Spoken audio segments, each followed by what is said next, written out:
everyone, Gigs here once again. Welcome back to another Constantiam Base Tour, which should be our last episode of the Nexus Base Tour series. Again, I thank you all for joining me and going through all of this space with me. I'm definitely again enjoying having a really good look at all the builds here. This little thing here takes you down to the subway, which can take you back to the main base. As I said in the last episode, this is Varga's build over the Guardian farm. This is what she had done. I don't think it was complete. I think there's still supposed to be more up top. But that's the outside bit. Go on to the inside. Yeah, so this is definitely incomplete. This isn't a Varga. Varga wouldn't leave a build like this not having been done. Now, down here is where the Guardians were spawning and the actual Guardian farm. I'll free cam down there just to show it off a little bit. So you can see quite a huge area for the Guardians to be spawning and coming down to their death in this giant lava lake. And then they would come on down here, down into this area here, where everything would get collected up and scooted on over to the storage room. Now, if you're looking at this and going, oh my god, the lag, no. There was no lag from this farm. We had Phantom himself come on when it was running full tilt, and there was absolutely no lag coming from it whatsoever. The guys, so this was all done by BallsyBlockhead and Baloney Pony, and they had created this in such a way that there was no lag, but we were getting maximum items through. Once they had done this, there was no further shortage of prismarine or sea lanterns, and there never would have been at this base.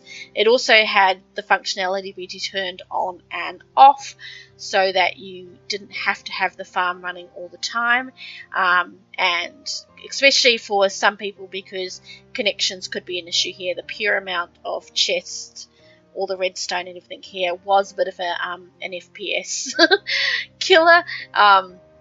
But yeah, the guys did an amazing job, and the amount of work that they put into doing this was a labour of love for them, but it was quite amazing to see how huge this had become. Again, you can just see the pure amount of fence gates that they needed to place down in order to make this work. It was pretty incredible. So, that's the Guardian farm. Now I'm going to quickly cut here, and I'm going to scoot on over to another area of the base because we've done everything here and we just need to go all the way back over there to look at more of it. So I will see you in a tick. Okay, so here we are up on top of Uber's build. You can see down there the main build area. This is the build you would have seen up in the sky a few times as we were looking at other builds. You can see James' area down there. So he built up in the sky, bless Uber. I don't know how many times I had near misses coming up to his place that I needed Elytra to save me as I fell off. A couple of dragon eggs in here. I don't think there's much in the actual build itself. It looks empty-ish. Yeah, it's all empty. I don't know if he was ever going to decorate it or whether or not that was just it. Down here, again, it's a long way down. Down here we have his little area. Oops. And before this glass was here, they were just holes all the way down. So we have in here an Uber hut. with a stripper pole. Yeah. Interestingly, the stripper pole hut is right near the Church of Mormon, Church of Uber. So this was where he could have his congregation come and visit. We're missing the chest here, but there was a Book of Mormon here, which Uber had written. But yes, very fun build. And again, a bit of a death drop, because when you left here,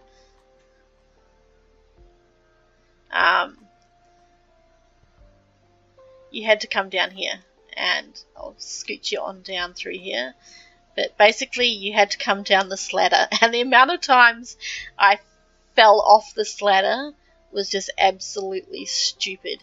And you can see all the way down here that even to get to the ladder, you had to jump down there and come across this wonky walkway to get on the ladder to go up. And this was his great big pit that he dug out in order to make all of that up there. So, yeah. Another Elytra takeoff area, but very cool. Pretty sure that this might be an Uber thing as well, a little bit of a tower. I don't think there's anything in it. I think it's just a empty tower. Yeah, it is. Just a big empty cobblestone tower, as we can see down there. Now, this area over here was the stadium that was built by Paddy,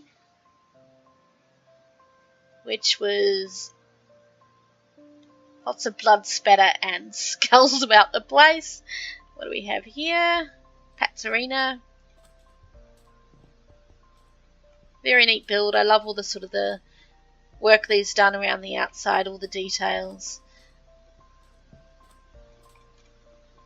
Might just time set date so that we can see it a little bit more light. There we go. Burn the skeletons up. This was his little fighting arena. Very cool. Mini mops. Not even on the inside, there was a bit of a walkway all the way around it. I think this is also one of his builds. He was beginning a bit of an outback build area here. Looks like he also had something marked out over there, maybe. I think that was in... Someone had something marked out over there. But yeah, he was doing a bit of a Western style build over here.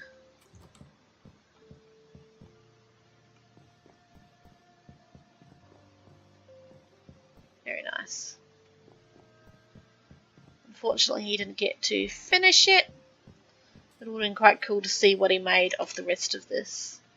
And again, this is his pathway magic. So, now we're going to head on over to here. We will get to the Titanic, but that will probably be the last thing that we take a look at as we leave. So this archway was built by BallsyBlockhead, and he built it as the walkway down to our area of the base. This was the Mellon Embassy. Oh, sorry, Mellon Memorial. There you go. What we have here? Praise Mellon, Rip Housemaster. We have this area here. This was built by Zom. This little... Not quite sure why the dirt's still there, but that was his little area. Go to the lighthouse. Head on down here. This again was a zombie AFK spot. Now this is my build. Now when the base was griefed, there was another building identical to this one on this side. I do have one screenshot of the build. I'll pop that up on screen so you can see it. I had finished it just a matter of days before the base was griefed. So this isn't how I would like it to be seen, but it is what it is. So the inside, this inside's a little bit more, got a few extra bits and pieces in it. This is where I would AFK fish looking out into the water. I did have, and they haven't come through, I did have my maps all over the wall here, a little enchanting area, so it looks a little bit incomplete without all the maps and things, but it was planned to have this all fully set out in rooms and things, but I hadn't finished it yet. This is this area here, and down here was our private little, well, not necessarily private, but we did have sort of a private area. It's our private storage area where we had all our bits and pieces all set up. In here I had mobs with different mob heads, so I had things like skeletons with zombie heads, baby skeletons or baby zombies with dragon heads on them, all sorts of bits and pieces. Down here we had our storage area, so we had all our own personal storage stuff. We had carpet duper, so all the different colours of the carpet, and an auto furnace set up as well. This is also where we had our skelly spawner and all the bones and drops and things from the skelly spawners. There's also a zombie spawner set up down here that Zom had set up. She had decorated up a little bit. This is where the zombies were, and we could head on down that way to the main area of the build if we wanted to on a minecart. Enchanting setup. Again, never really, I had done quite a bit of work on finishing off some of the stuff before the grief and things, but unfortunately I can't show that off. Inside here we had our different farms and things, and this was also that the builds could come on in through to the villager breeding area, and this was chock-a-block full of villagers. Although I was moving them up to the top layer here, this was eventually going to get completely removed. This was our villager sorting area, an item elevator which brought all the items into here to be traded with the villagers. But this is pretty much where it is at.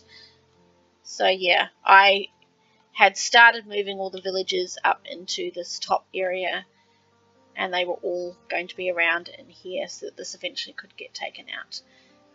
And off the side here we've got the little villager breeder area here, which would have eventually disappeared too. Now over here I will put some screenshots up on screen, but this was Housemaster's or JukePolice's area, and this entire area was covered in melons. This was just complete and utter melon magic. And these little builds might look a little bit wonky because they're missing their melons as well. Duke decided to leave the base at some point, and one of the players decided to remove all of the melons. This was a major FPS lag, and he decided to remove all the melons. So this was, I think, built by Varga. Yep, the licorice house was built by Varga. We had the melon in here, which was built by Leo. I think, again, some of these had melons as part of the build, but that's been stripped away, so they can look a little bit, yeah, so there was melons all on the floor here that have disappeared. It basically looks like this is a griefed build, and that's partly the reason why. Is I suppose it is a kind of a grief build in that the melons have been taken away. I don't think the pyramid had melons around it though. I could be wrong.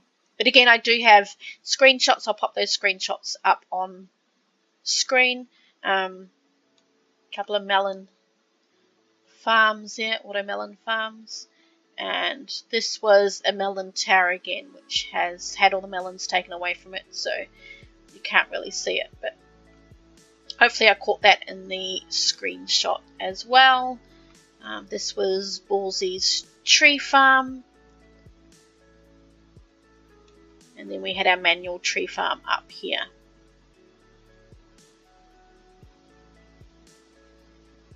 And this was my first little build when I first got to the base. This was like my little... It's got a little gap there because I was breeding villagers in there and I took the villagers out of there over there for the final breeding. But yeah. In fact, even in here, I even had a walkway that took me down and around through to the bottom of our build, so I could get between the two builds. So that is that area there. A few custom trees that were made for me by Prisoner. Now over here is another Jeding house. Another little bit of a build by him. Not much in the way of decorations, but a couple of big beds put in there. And then over here, I'm sure you saw a glimpse of this before. This is got to be one of the cutest builds I have ever seen. Like this, it was so funny to see it pop up. The little chicken faces on the side. Again, still a work in progress. And this is a Dmonki build. Just come in here and you can see the arena, and how cute are these guys?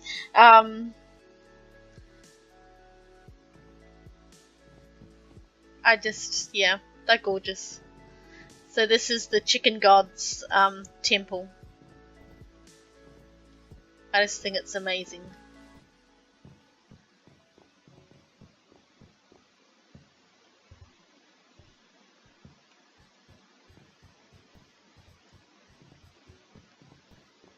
Really great build by him.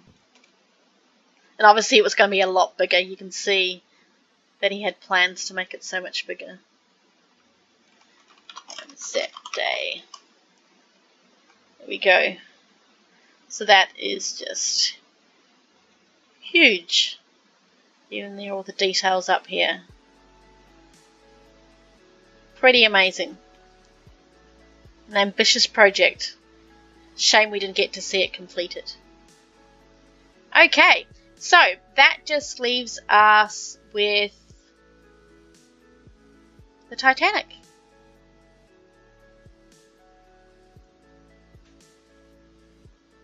Let's head on over here. Now, the ship itself is built to scale. So, this is built by BallsyBlockhead. He took pictures of the Titanic and dimensions of the Titanic, and he built it to scale. Spent a lot of time working out all the different dimensions and how he was going to get it done.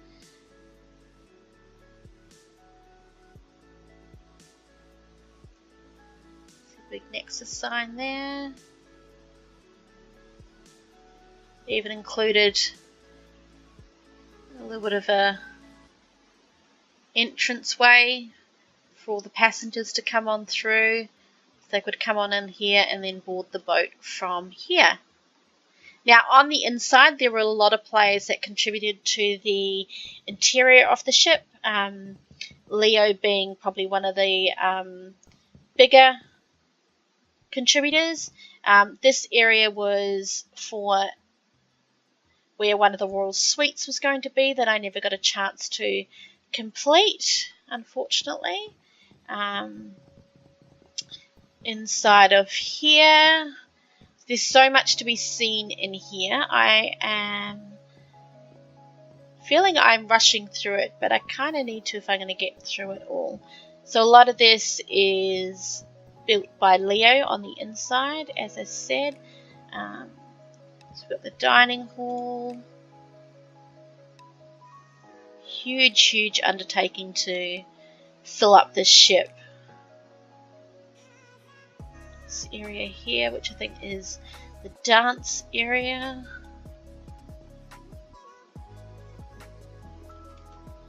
Down here you've got a lot of cabins. Different people reserved the rooms and we're going to be furnishing them out. Leo reserved this one for himself. So we were trying to get as many base mates as we could to take some time and come in and decorate some of the different rooms. So you can see this thing just goes on forever. It's a bit of a gentleman's club. If I go on the other side, it actually says no girls allowed. Yeah, no girls allowed. This is where we were before. No, we have one of the rooms that was all decked out. I'm just trying to see where it was. It might be down the other end down here. Go.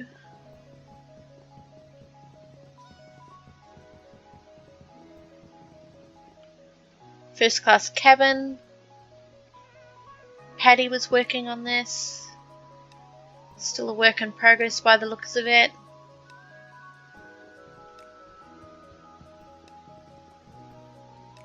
The first class cabin, I don't know who was doing this one.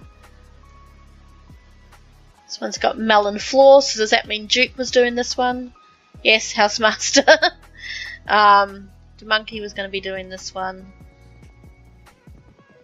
Now I don't know whether or not these rooms were done, and whether or not they just weren't captured by the download, which would be unfortunate. That's the main area that we came into down there.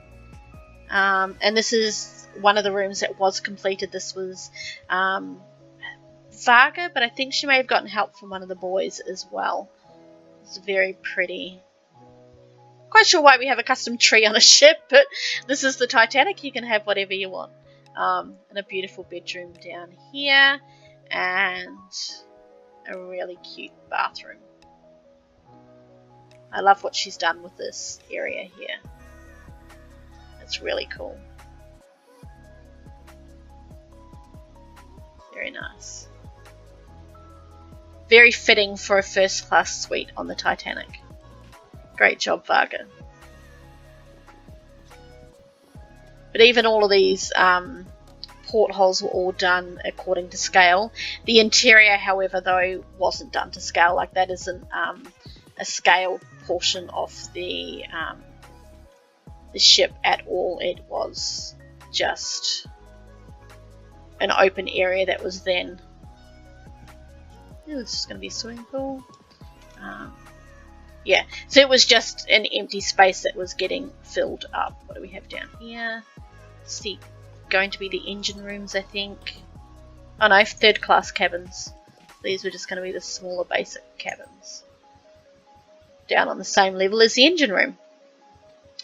So this is where the lavatory. I hadn't spotted that before. And the girls' bathroom. That's funny. Where's our doors? Where's the doors? I suppose you're in third class. What more can you expect? Third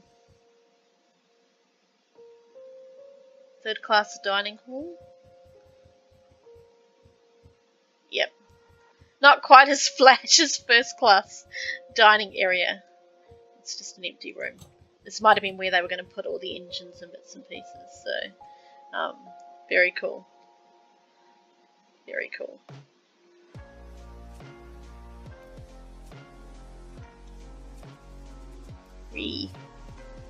Why are we reeing? Is it because we fell straight into zombies? Straight into a hole?